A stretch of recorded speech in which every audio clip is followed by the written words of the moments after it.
오늘 성경 말씀은 요한복음 12장 1절부터 8절 말씀입니다. 네, 같이 찾아보시면 좋을 것 같아요. 요한복음 12장 1절에서 8절 말씀을 다 함께 읽도록 하겠습니다. 시작. 6월절 엿새 전에 예수께서 베다니에 이르시니 이곳은 예수께서 죽은 자 가운데서 살리신 나사로가 있는 곳이라.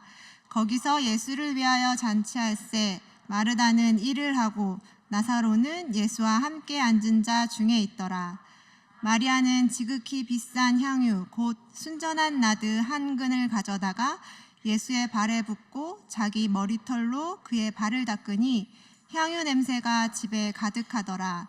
제자 중 하나로서 예수를 잡아줄 가룟 유다가 말하되 이 향유를 어찌하여 300데나리온에 팔아 가난한 자들에게 주지 아니하였느냐 하니 이렇게 말함은 가난한 자들을 생각함이 아니요 그는 도둑이라. 돈괴를 맞고 거기 넣는 것을 훔쳐 가미러라. 예수께서 이르시되 그를 가만두어 나의 장래할 날을 위하여 그것을 간직하게 하라. 가난한 자들은 항상 너희와 함께 있거니와 나는 항상 있지 아니하리라 하시니라. 아멘. 네, 함께 말씀 듣는 시간입니다. 여러분, 제가 말씀 시작하기 전에 우리 같이 서로 인사했으면 좋겠다는 마음이 들어서 옆 분들과 함께 우리 이렇게 인사할까요? 함께 예배할 수 있어서 참 기쁩니다 라고 우리 같이. 네, 오늘 너무 적극적이네요. 감사해요.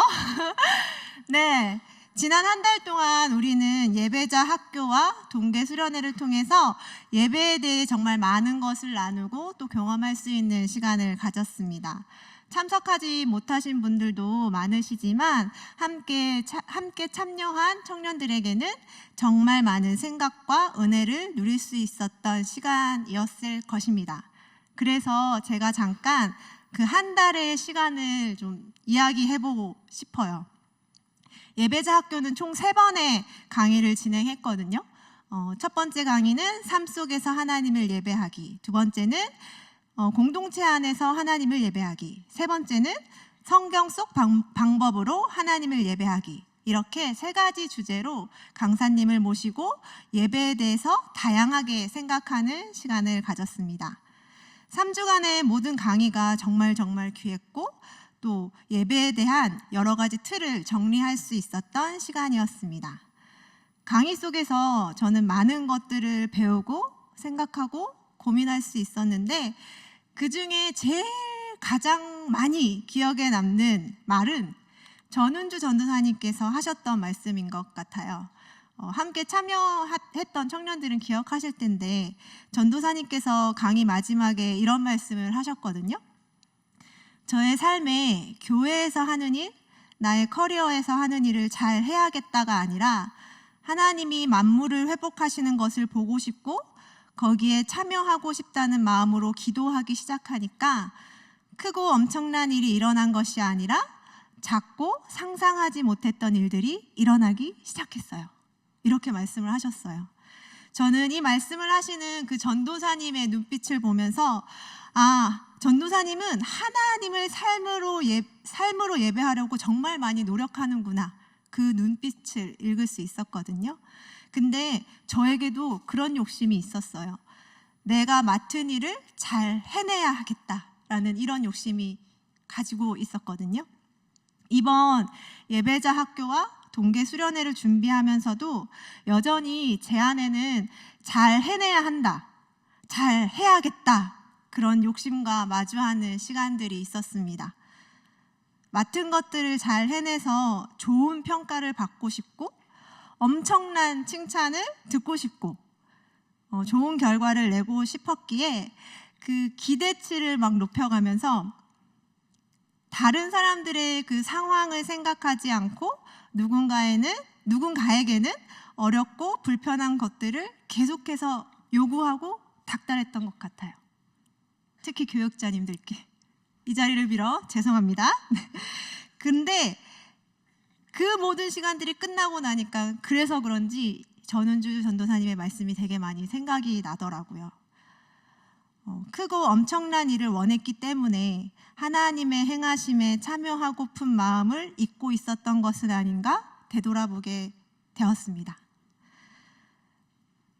그래서 하나님의 행하심에 참여하고픈 마음을 잊고 있었던 것은 아닌가 또 되돌아보게 되었습니다. 정말 크고 엄청난 결과가 아니더라도 하나님의 일하심으로 경험할 수 있는 작고 소소한 우리 안에 쌓이는 하나님의 마음을 더욱 집중했어야 한다는 그 반성도 제가 하게 되었습니다. 그리고 우리는 지난 목요일부터 토요일까지 동계 수련회를 진행했고 정말 많은 은혜 가운데 잘 마무리했습니다. 오늘 오전에도 제가 저희 바울청 임원들과 나눔을 했었는데 제가 생각한 것보다 저희 임원들도 더 많은 은혜를 누렸다라는 생각이 정말 많이 들었던 시간이었거든요. 참 오랜만에 외부에서 동계 수련회를 진행했고 그 부어주신 은혜가 상상하지 못할 만큼 많았던 것 같습니다. 모든 일정 가운데 하나님은 참 신실하게 일하셨고 모든 청년들은 그 신실하심에 반응할 수 있었던 귀한 시간이었습니다. 그 은혜의 나눔도 제가 직접 하기보다는 동계 수련회에 참여했던 모든 청년들이 같이 나눠주시면 더 깊은 은혜가 될 것 같아서 제가 오늘 이 단에서는 동계 수련회에 대한 이야기를 하지 않겠습니다. 그래서 함께 참여한 모든 청년들이 구역 모임 시간 때 같이 나눠주셨으면 좋겠어요. 그 은혜가 우리 공동체 안에 계속 흘러갈 수 있도록. 이것이 미션입니다. 네. 그렇게 우리는 예배라는 주제로 한 달간의 풍성한 시간을 누릴 수 있는 그런 시간들을 가지게 되었습니다. 그래서 여러분, 제가 묻고 싶은 게 있어요. 여러분, 예배는 무엇인가요? 네, 꼭 이번 동계 수련회와 예배자 학교를 통해서 누린 것이 아니라 여러분이 생각하고 있는 그 예배는 과연 무엇인가요? 라는 질문을 한번 던져보고 싶습니다. 우리가 예배에 대해서 정말 많이 듣고 또 알고 있고 또 예배에 대해서 많은 나눔을 가졌었는데 그래서 우리는 예배를 어떻게 이야기할 수 있을까요? 저희 청년부 교역자님들이 2023년을 계획하고 예배자 학교와 동계 수련회를 기획하면서 이야기했던 것이 한 가지 있습니다. 여러분은 아시는지 모르겠는데 아셔야 할 텐데 2023년에 저희 작은 예수의 방향성이 있어요. 그게 뭐냐면 하나님을 진정으로 예배하는 예배자를 세우는 것. 이게 방향성이거든요. 알고 계시죠? 고마워. 끄떡끄떡 해줘. 네, 알고 계시네요. 네, 그래서 저희가 이렇게 예배자 학교를 하고 동계 수련회의 주제도 예배를 선택한 사람들이라는 주제를 정하면서 이 예배라는 것에 포커스를 맞춰서 모든 것을 준비했습니다. 저희가 동계 수련회를 준비하면서 특히 동계 수련회의 주제를 정하면서 교역자님들과 이야기했던 것이 있어요. 그때 무슨 이야기를 했냐면 예배자의 삶을 어떻게 주제로 표현할 수 있을까였습니다. 왜냐하면 하나님을 진정으로 예배하는 예배자를 세우기 위해서는 말 그대로 우리가 지금 드리고 있는 이 예배당에서 하나님께 예배하는 것도 중요하고 삶에서 하나님의 뜻대로 살아내는 것도 굉장히 중요하고 우리의 생각과 마음이 하나님을 향하는 것도 중요하며 하나님의 나라를 소망하며 이 땅 가운데 살아가는 것도 중요하기 때문입니다. 저희 교육자님들이 계속해서 이야기했던 것은 그럼 이 많은 것들을 포함할 수 있는 그 말이 도대체 무엇이냐는 거였어요. 그냥 예배라는 단어로 저희가 생각하는 의미를 다 담을 수 없다는 생각에 정말 많은 고민을 했습니다. 그런데 그 많고 많은 말 중에 우리가 다시 되돌아온 말이 바로 예배였어요. 예배라는 이 단어가 그래도 우리가 알고 있는 그리고 듣고 있는 생각하는 그 의미를 가장 많이 내포하고 있다는 결론을 도달했기 때문입니다. 이처럼 여러분, 예배라는 단어는 정말 많은 의미를 내포하고 있습니다. 한 가지로 정의할 수 없는 단어라는 것이죠. 가장 대표적인 의미는 바로 우리가 지금 행하고 있는 이 예배입니다. 하나님을 경배하고 찬양하는 예식을 말하는 것이죠. 그러나 이 예식만으로 예배를 정의할 수 없다는 것을 우리는 너무나 잘 알고 있어요. 그래서 저도 예배라는 말의 정의가 참 알다가도 모르겠습니다. 도대체 예배는 드리는 건지, 하는 건지, 살아내는 건지 헷갈릴 때가 너무나 많고요. 그래서 예배가 뭔지 만나는 많은 분들에게 매번 물어볼 때도 많습니다. 이것에 대한 정의를 내리고 싶은 마음이 정말 굴뚝 같거든요. 그래서 저도 예배에 대하여 고민하고 배우고 익히고 알려고 하는지도 모르겠습니다. 이런 예배에 대한 인식과 생각 중 저는 우리가 가장 크게 정의할 수 있는 예배는 두 가지가 있다라고 생각합니다. 지금 우리가 드리고 있는 이 예배, 즉 예배당에서 하나님께 드리는 이 예배 예식을 말하는 거겠죠? 이 예배와 삶을 통해 하나님을 예배하는 것, 이렇게 두 가지가 가장 대표적이다라고 생각을 합니다. 그래서 오늘 이 두 가지 관점으로요, 오늘 읽은 본문을 한번 살펴보려고 합니다. 오늘 본문은 여러분 많이 들어보신 이야기일 것 같아요. 예수님께 향유를 드린 마리아의 이야기죠. 향유를 드린 마리아의 이야기를 통해서 헌신에 대한 말씀을 가장 많이 이야기하시고요. 오늘 본문을 통해서 또 한 가지 더 말씀을 많이 해주시는 것이 예수님의 장례를 준비한 마리아의 이야기로 많이 알려주세요. 그런데 오늘은 이 본문을 예배라는 이 단어를 통해 접근해 보려고 합니다. 앞서 말씀드린 것처럼 두 가지 관점에서 살펴볼 텐데요. 첫 번째, 이 사건이 하나님께 드리는 예배 예식이라는 관점에서 이 본문을 보도록 할게요. 오늘 본문 2절에 보시면 이렇게 말씀을 하고 있습니다. 예수를 위하여 잔치할세. 그렇죠? 예수를 위하여 잔치할세. 우리의 예배 예식은요, 하나님을 위해 드리는 예식입니다. 여러분 잘 알고 계시죠? 오늘 본문의 이 잔치도 예수님을 위하여 준비된 잔치라고 이야기를 하고 있어요. 그래서 우리가 이것도 예배 예식이다라고 접근할 수 있는 하나의 포인트가 될 것 같습니다. 자, 그렇다면 여기 여러 등장인물들이 등장하고 있어요.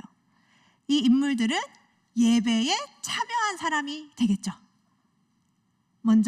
제일 먼저 이제 등장하는 인물이 마르다입니다. 마르다는요, 잔치를 위하여 일했던 사람입니다.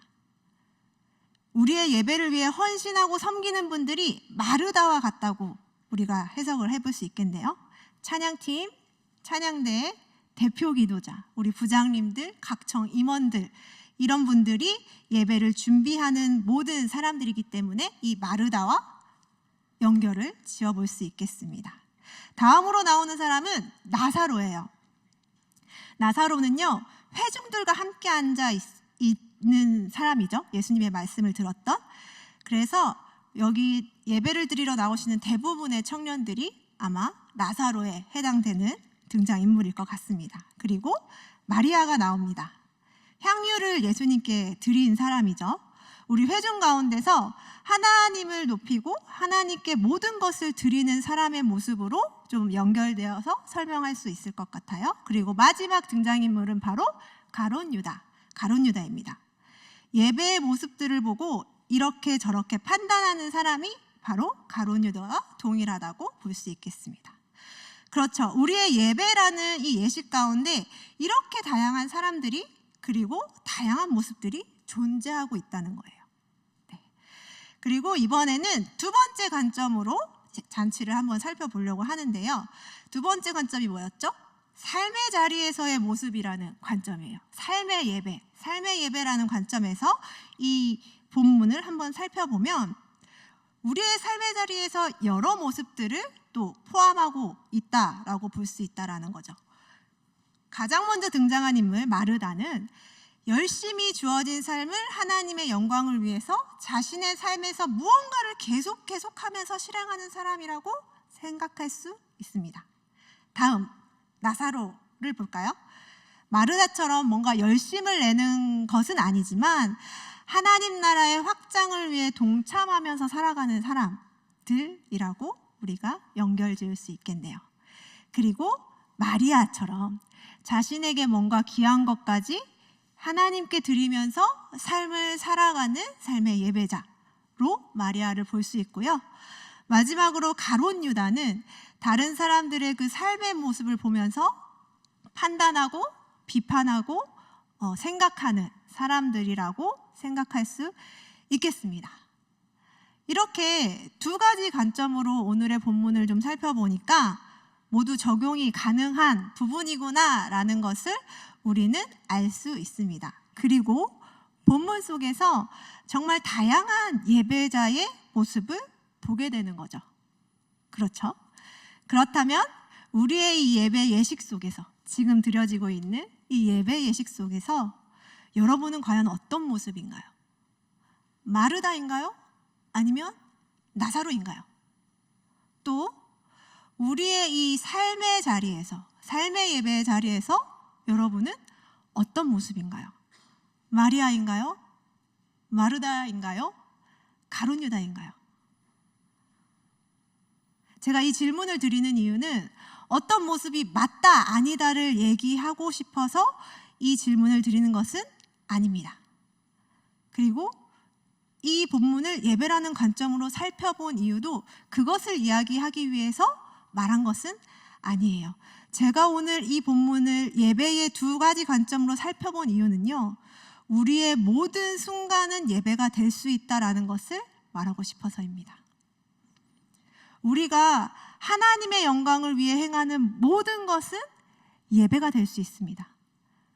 그것이 지금 이 예배당에서 행해지는 예배 예식이든 우리의 삶의 순간이든 우리의 어떤 모습이든 모든 것이 우리의 예배가 될 수 있습니다.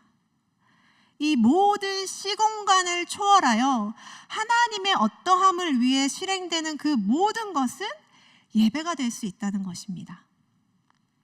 예배는 그렇게 우리와 맞닿아 있습니다. 왜냐하면 우리의 정체성이 하나님의 백성이기 때문입니다. 하나님께서는요, 하나님을 위하여 사람을 창조하셨습니다. 그래서 성경은 이렇게 말하고 있죠. 이 백성은 내가 나를 위하여 지었나니 나를 찬송하게 하려 함이니라. 아멘. 창조의 목적이 하나님을 찬송하기 위함이고 또 하나님은 그 찬송 중에 거하시는 분이시라는 것을 성경은 말하고 있다는 것입니다. 그렇다면 우리의 이 모든 것, 즉 예배당에서 드려지는 이 예배 예식과 삶 속에서 맞닿아드리는 그 삶의 예배가 진정한 하나님을 예배하는 예배가 되기 위해서 우리의 예배 안에 무엇을 담아야 하는 것일까요? 미국의 신학자인 로버트 웨버는 이렇게 말을 합니다. 예배는 하나님의 이야기를 실행한다. 예배는 하나님의 이야기를 실행한다. 그렇다면 제가 질문하고 싶은 것이 있어요. 그럼 우리의 예배는 과연 하나님의 이야기를 실행하고 있는가? 지금 여기 앉아 계신 모든 분들 하나님의 이야기를 실행하고 계신가요? 전 조금 더 구체적으로 예배팀에게 한번 물어보고 싶어요. 호산나 찬양대원들. 왜냐하면 이제 예배를 준비하는 팀이기 때문에 제일 많이 와닿겠다 싶어서. 호산나 찬양대원들, 우리 LP 싱어 팀, 그리고 세션 팀, 그리고 찬양 인도를 하시는 전도사님, 그리고 기도를 준비한 청년 모두에게 한번 물어보고 싶어요. 여러분은 이 예배에서 하나님의 이야기를 실행하고 계신가요? 그리고 또 회중으로 앉아 계신 여러분들에게 또 묻고 싶습니다. 여러분은 삶 속에서 그리고 이 예배당 속에서 하나님의 이야기를 과연 실행하고 계신가요?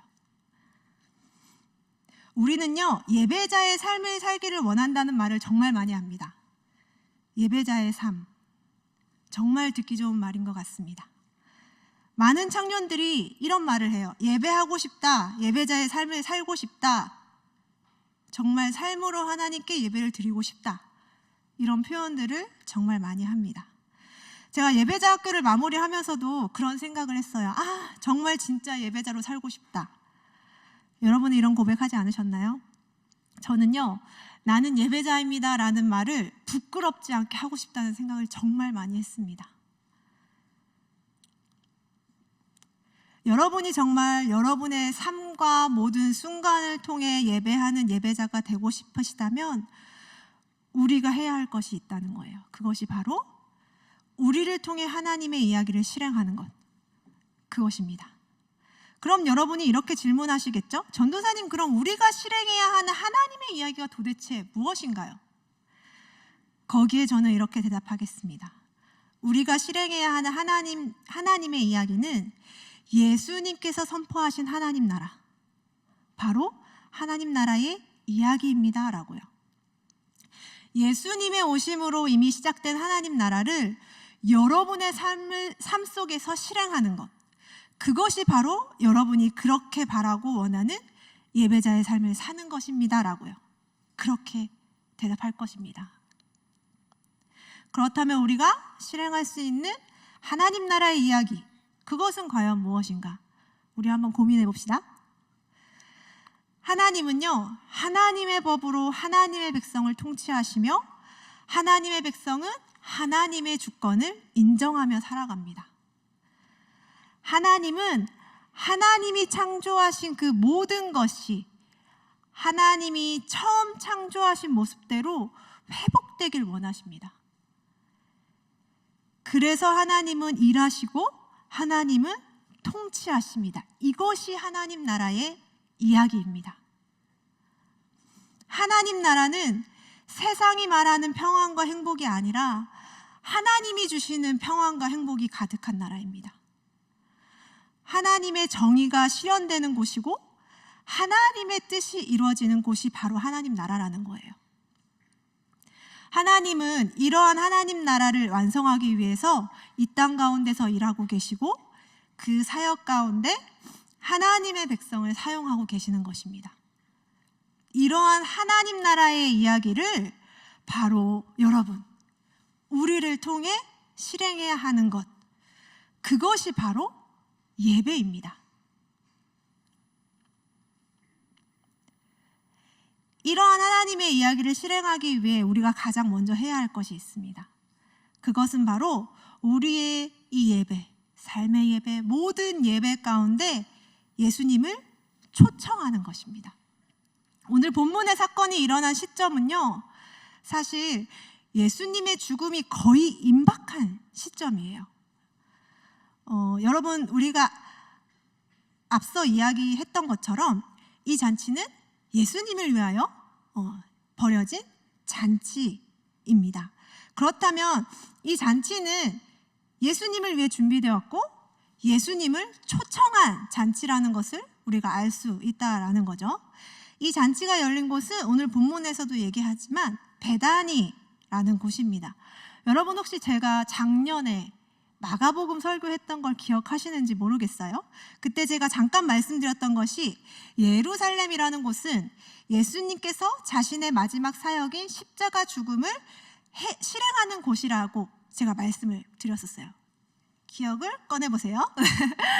그래서 이 예루살렘에 가신다는 것은 내가 이제 십자가의 죽음을 실행하는 곳에 가는구나 라는 생각을 할 수 있는 지점이다 라는 거죠. 근데요, 우리가 아까 보았던 이 베다니라는 곳은요, 예루살렘의 근처에 있는 마을이에요. 예수님께서 베다니에 가셨다라는 것은 예수님께 위험한 상황이 발생할 확률이 굉장히 높다는 것, 그리고 예수님이 위험한 상황을 앞두고 있다는 것을 우리가 조금 짐작할 수 있다는 것입니다. 우리 오늘 본문 12장을 봤는데요, 요한복음 10장 11장에 보면요, 유대인들은 예수님을 잡으려고 혈안이 되어 있었다고 말하고 있습니다. 그래서 오늘 본문 바로 앞에 보시면 예수님께서 유대인을 피해 빈들 가까운 곳인 에브라임에 있었던 것을 우리가 알 수 있어요. 그런 예수님을 위한 잔치가 베단이라는 곳에서 있었고 예수님은 그곳으로 향하셨습니다. 사실 이것은요, 예루살렘으로부터 벗어나려고 하는 그 예수님의 의향을 좌절시키는 초청이었어요. 예수님은 유대인들을 피해서 에브라임에 계속 머무르실 수도 있으셨거든요. 그렇지만 예수님은 그렇게 하지 않으시고 예수님을 위한 잔치의 초청에 임하셨다는 것입니다. 자신에게 위험한 곳이 가까운 것을 알면서도 그 초청에 임하셨고 자신의 장례를 준비하는 모든 상황들을 담담히 받아들이셨다는 거죠.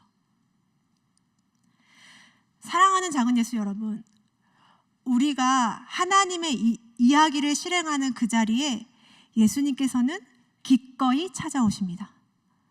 어떠한 어려움이 있어도 설사 자신이 위험하고 죽음을 감수해야 하는 상황일지라도 예수님께서는 예배하는 그곳에 기꺼이 참여하신다는 사실을 여러분이 믿으시길 바랍니다.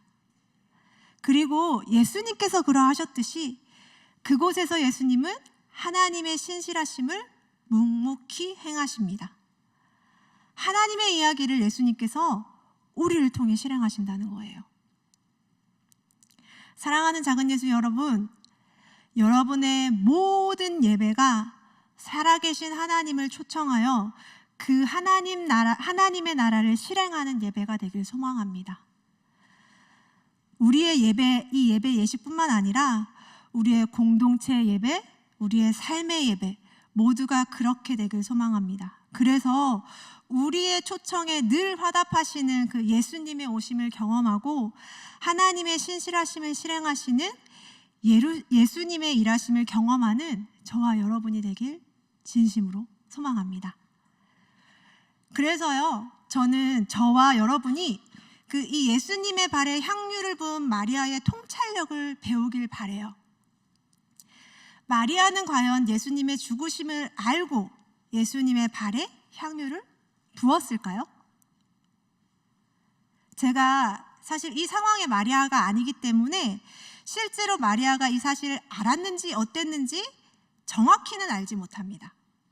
그러나 우리가 오늘 본문을 통해 조금 생각해 볼 수 있는 것은 어쩌면 마리아는 예수님의 모습 속에서 이번 유월절이 예수님의 마지막 유월절일 수도 있겠다라는 것을 직감했을지도 모른다는 거예요.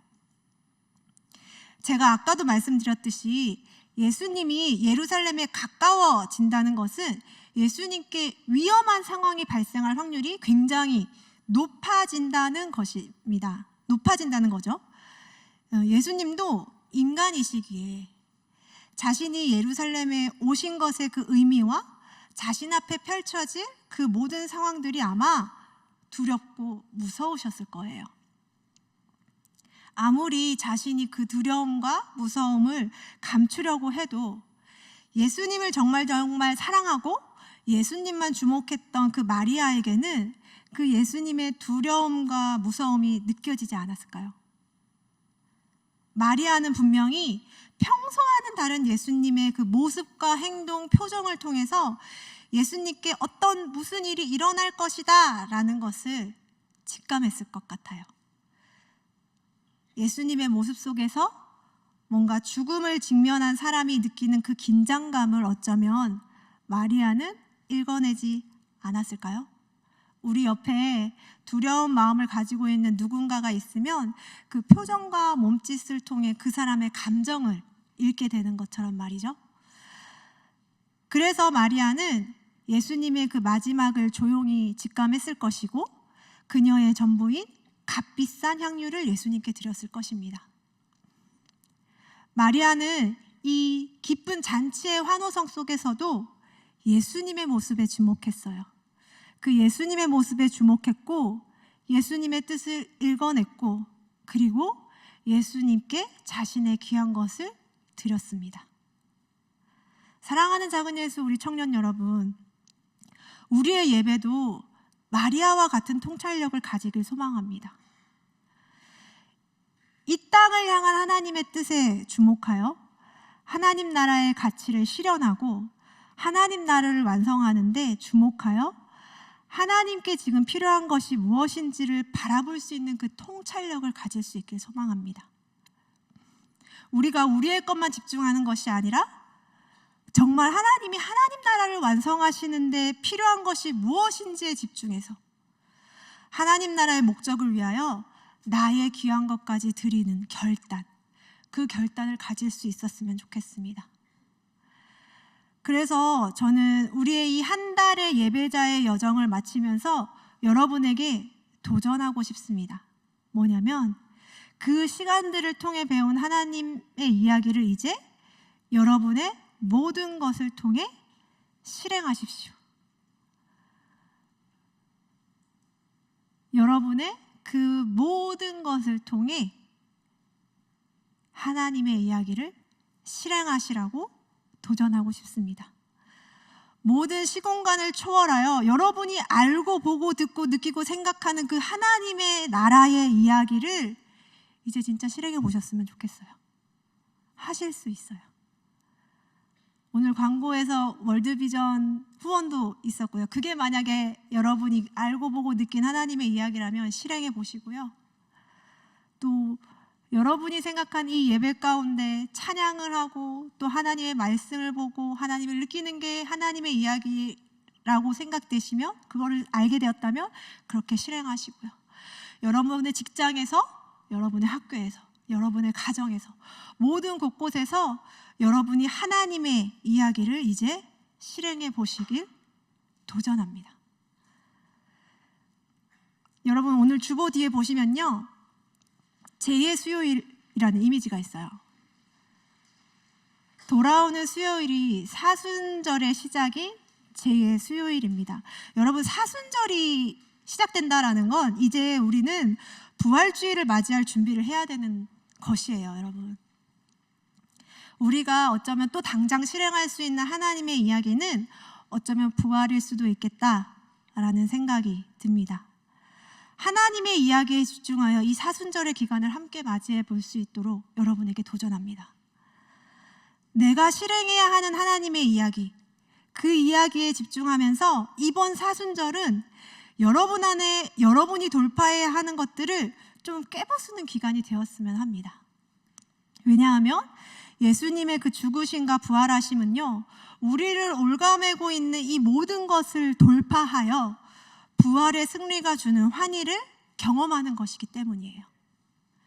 그래서 우리는 다음 주부터 부활주일까지 우리가 그 예수님의 부활을 통해 돌파해야 하는 것들을 직접 고민하고 적어보는 시간을 가지려고 합니다.